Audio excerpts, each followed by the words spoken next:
at minamahal.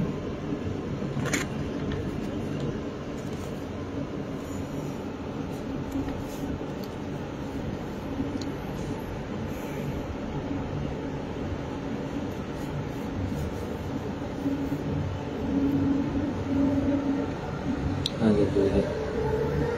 Hallelujah. Purihin kayo, Panginoon. Hilain mo yung pangalan. Hallelujah. Glory to you, Jesus. Purihin kayo, Panginoon. Muli isang mapagpalang umaga po sa inyo, mga kapatid. Una tigit sa ating Panginoon, sa ating Diyos na buhay. Muli narito po tayo muli. Pinagmula dito sa may Door of Faith Church, Abu Dhabi, United Arab Emirates, sa pangunguna ng ating buting pastor na si Pastor Nervin Javier. Purihin ang ating Panginoon sa panibagong umaga, sa panibagong araw na pinagkaloob sa atin ng ating Panginoon. Tayo po muli muna ay umawit para sa ating Panginoon. Ang biyaya mo'y sapat. Hallelujah. Glory to you, Jesus. Purihin kayo, Panginoon. Biyaya mo'y sapat sa akin at minamahal kayo ng lubusan. Mukha mo'y nais kong mamalas at minamahal kayo ng lubusan. At nang ako'y nanalig, natuto ng magtagumpay. Kung nangihinay, pinalalakas. Kung ako'y bumabagsak, kamay mo ay laging nariyan. Jesus, lubos kitang minamahal. Nang ako'y nanalig, natuto ng magtagumpay. Kung nangihinay, pinalalakas. Kung ako'y bumabagsak, kamay mo ay laging nariyan. Jesus, lubos kitang minamahal. Jesus, lubos kitang minamahal. Hallelujah, hallelujah. Purihin kayo, Panginoon. Dakilain ang iyong pangalan. Sa inyo po lamang, Panginoon, pinakamataas na papuri, pinakamataas na parangal, pagsamba, pagluwalhati at pagdakil at pasalamat sa umagang ito. Patuloy kaming magpupurit, nagpapasalamat sa inyo, Panginoon, sa kabutihan ninyo, sa katapatan at sa kadakilaan niyo po sa bawat isa.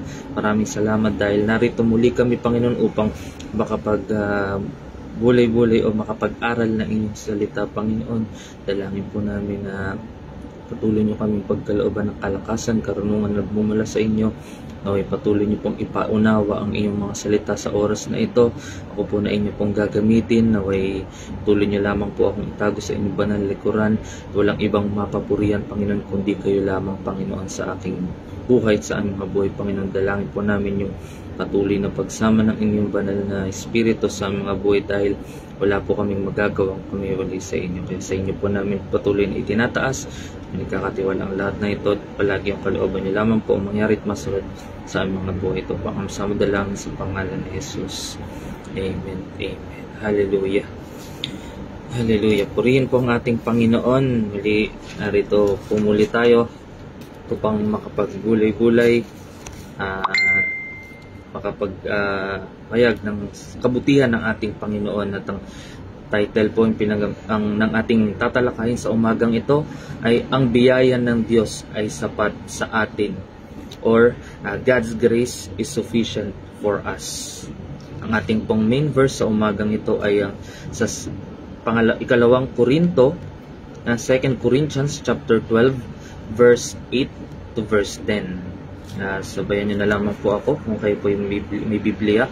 At sabi, 3 beses kong idinalangin sa Panginoon na alisin ito, ngunit ganito ang kaniyang sagot: ang kagandahang loob ko ay sapat na para sa iyo, sapagkat lubusang nahayag ang aking kapangyarihan kapag ikaw ay mahina.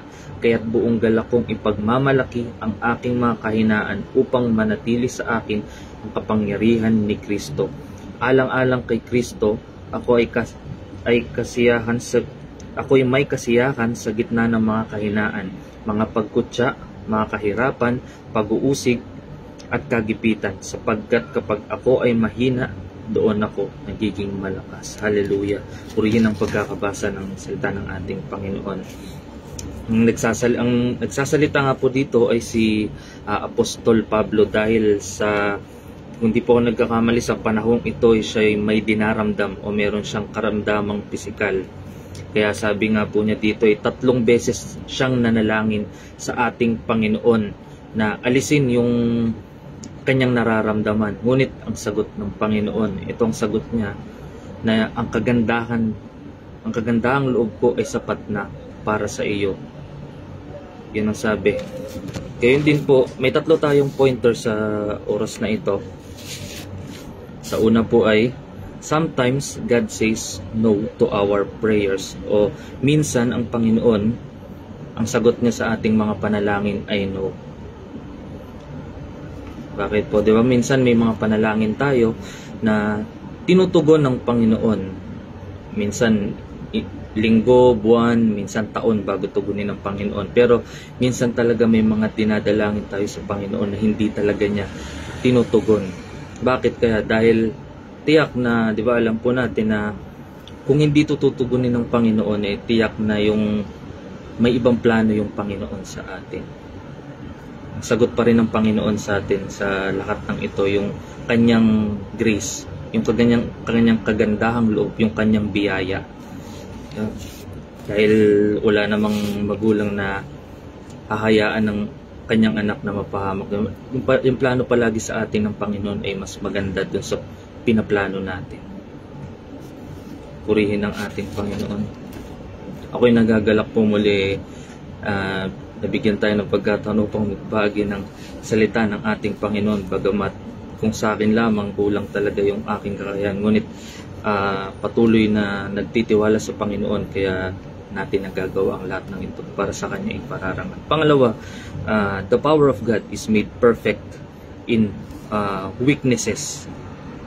The power of God is made perfect in weaknesses. Kaya sabi nga dito ni Apostol Pablo, di ba, na ang sabi ng Panginoon, ang kagandahang loob ko ay sapat na para sa iyo, sapagkat lubusang nahayag ang aking kapangyarihan.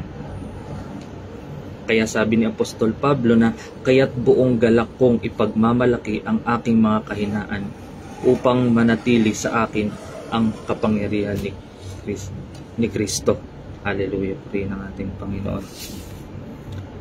Hindi na natin mararanasan ng, alam mo yung minsan sa ating mga kapatid, sa ating mga pamumuhay Kristiyano, minsan nakakalimutan na nating magtiwala sa Panginoon, lalo kung palagi tayong pinagpapala ng ating Panginoon.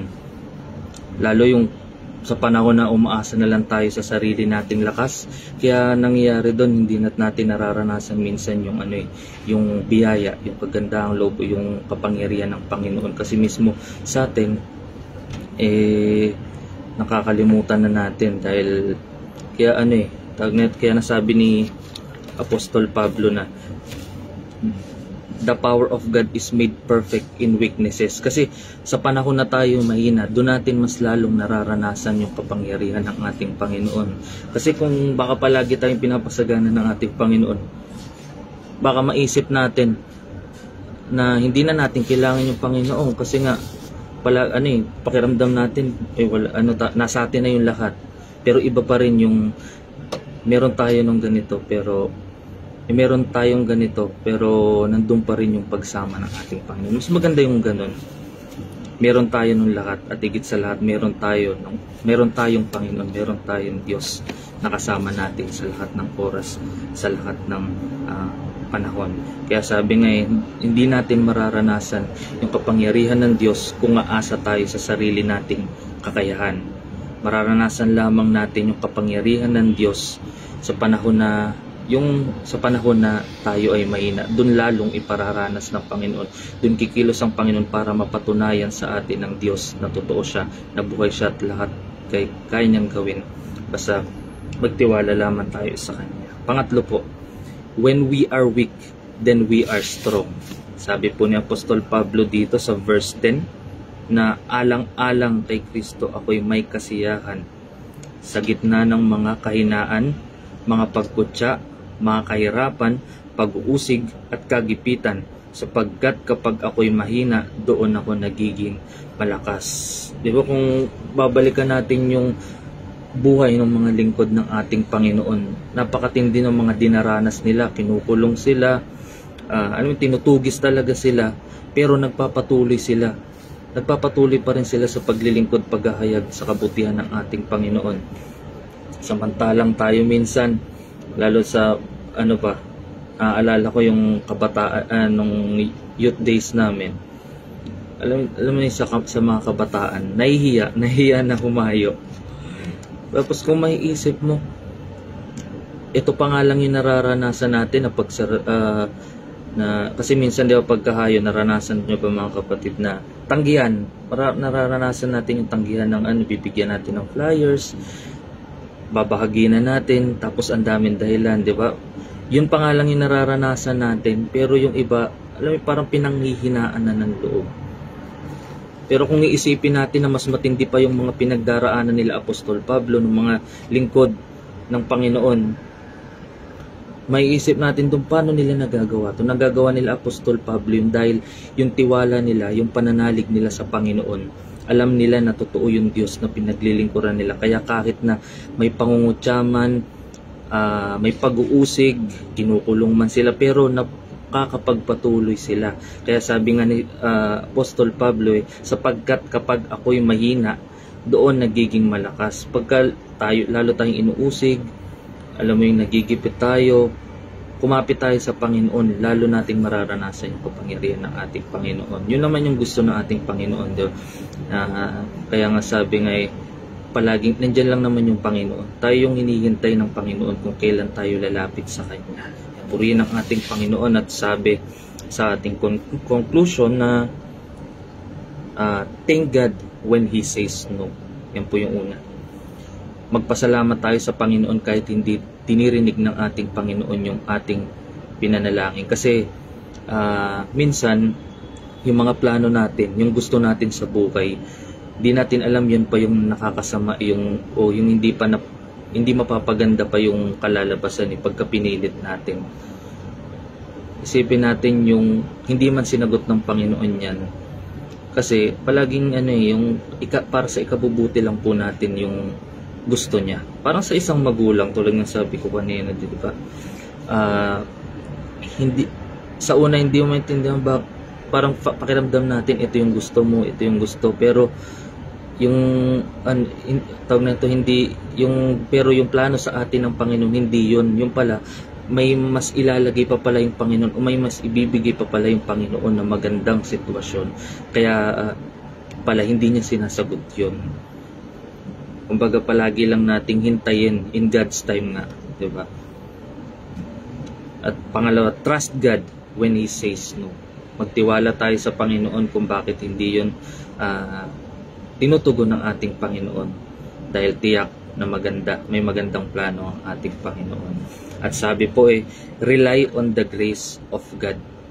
Magtiwala tayo sa grace sa biyaya o sa kagandahang loob ng ating Panginoon. 'Di ba? Sabi po sa Ephesians chapter 2 verse 8 to verse 9. Sa ating mga Kristiyano, doon na tayo nananangan umaasa sa grace ng ating Panginoon, sa biyaya, sa kagandahang loob ng ating Panginoon.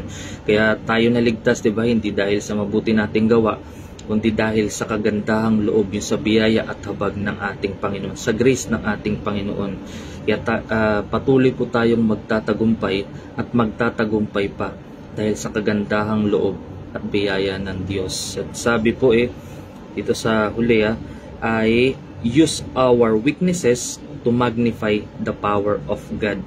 Gamitin natin yung kahinaan sa panahong nanghihina tayo. Dito nawa makita lalo sa ating buhay yung kapangyarihan, yung pagkilos ng ating Panginoon. Kaya nga sa ating mga Kristiyano, di ba, nagtataka yung mga unbeliever. Ang dami na itong problema pero nagagawa pang umiti.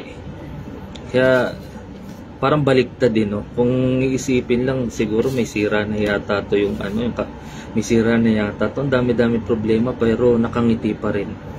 Tayong mga Kristiyano, naiintindihan natin yun na, kasi alam nga natin na yung pagsubok, isipin natin yung pagsubok na yan. Kaya binigyan ng ating Panginoon yan dahil pagtapos niyan, may malaking pagpapala. Pag nalagpasan natin ang mapagtatagumpayan natin yan.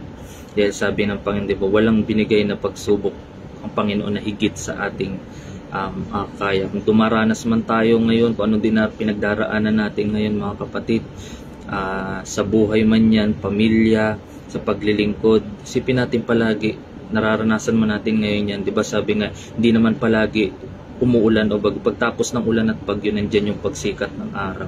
Isipin natin palagi, maglalagpasan natin yan, mahirap man, pero isipin natin kasama natin yung Panginoon. Mas malaki, mas makapangyarihan yung Panginoon, yung Diyos nating pinaglilingkuran kaysa sa mga problema na yan. Kaya minsan nababasa ko sa Facebook yung mga dumaranas ng stress, ng depression. Doon ko talaga narasan, iba talaga pagka may Panginoon ka sa buhay. Iisipin mo may problema pero yung magiging mindset mo, problema lang to, mas makapangyarihan yung Diyos na pinaglilingkuran ko. Inuusig ka man, sabihin, di ba mga Kristiyano, tagapagbaligtad ng sanlibutan. Yung kapitbahay mo nag-i-enjoy gantong okasyon, pero ikaw ganto, ganyan. Isipin natin palagi yung kasiyahan dito. Hindi naman masama pong mag-enjoy, pero iba yung nag-i-enjoy ka habang lumalakad ka dito sa sanlibutan ito na alam mo yung nagsasaya ka na may Diyos ka na pinaglilingkuran. Kaya sabi po doon na magalak tayo sa mga pagsubok dahil mapagtatagumpayan natin ito dahil kasama natin po palagi ang Panginoon. Kaya sapat po ang biyaya ng Diyos sa atin. Minsan minsan di natin napapansin, pero sa maliit na bagay, sa paggising mo pa lang sa umaga, malaking biyaya na yun para sa ating Panginoon. Malaking biyaya na yun sa atin ng Panginoon. God's grace is sufficient for us. Itong topic na to, bago nung nalaman ko na tayo yung inassign natin buting pastor, sa pinagpray ko sa Panginoon, Panginoon, ano po ba yung magandang topic sa na to?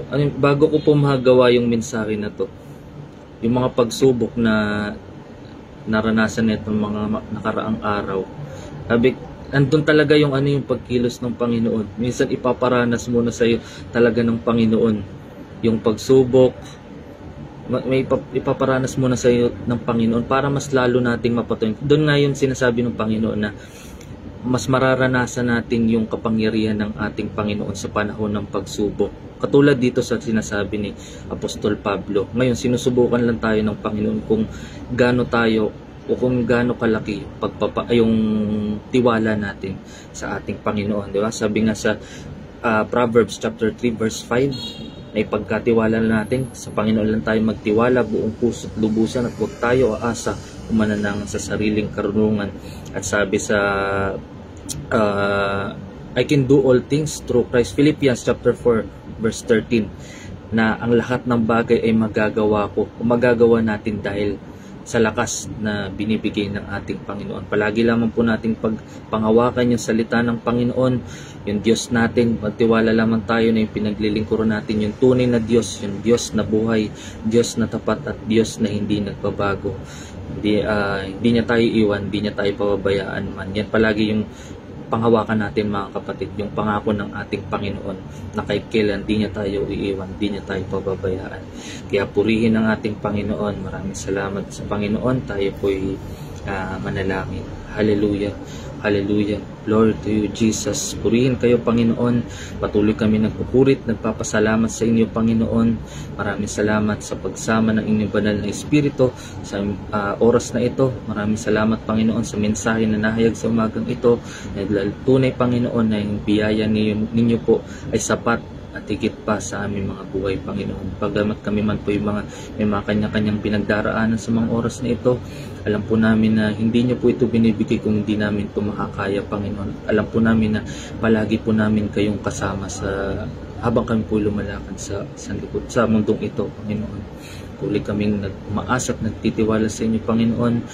Dalangin po namin, Panginoon, na patuloy niyo pong tugunin anuman yung mga dinadalangin ng inyong mga anak at ng inyong mga lingkod sa anumang dako at panig ng mundo, Panginoon, sa Pilipinas man o sa abroad man, Panginoon. Dalangin po namin patuloy kayong pumagitna sa aming mga buhay. Pag-isahin niyo po ang aming puso't isipan, ang aming espiritu, na kayo lamang yung mapaglingkuran namin. At dalangin po namin na kung may dumaranas man po ng karamdaman o sakit, Panginoon, tunay na kayo po yung dakilang doktor, dakilang manggagamot na nagpapagaling, Panginoon. Tuloy niyo pong hipuin, niyo pong mapagpalat, mapagpagaling na kamay ang bawat isa. Kiniklaim po namin to, kagalingan ng bawat isa, Panginoon. Ipatuloy niyo pong pagpalain, Panginoon, ng bawat isa. Dinadalangin po namin inyong banal na gawain sa anuman dako ng mundo, Panginoon. Dalangin po namin patuloy kayong magpadala ng mga kaluluwa, Panginoon, na handang maglingkod sa inyo, Panginoon. Tuloy niyo kaming turuan at tubugin, patatagin sa pananampalataya, Panginoon. At dalangin po namin higit sa lahat yung patuloy na pagsama ng inyong banal na Espiritu sa amin, Panginoon, dahil wala kaming magagawa kung kami walay sa iyo. Maraming salamat po, Panginoon, sa inyo po namin patuloy na itinataas at ipinagkakatiwala ang lahat ng ito at mangyari yung kalooban o lamang po masunod sa aming mga buhay. Sa inyo po ang pinakamataas na papuri, pinakamataas na parangal, pagsamba, dakilat, pagluwalhati, pasasalamat sa tanging pangalan ng aming Panginoon at ng inyong anak na si Jesus. Amen. Hallelujah. Purihin nating Panginoon, sa Diyos lamang po ang pinakamataas na papurit, parangal. To God be all the glory. God bless po.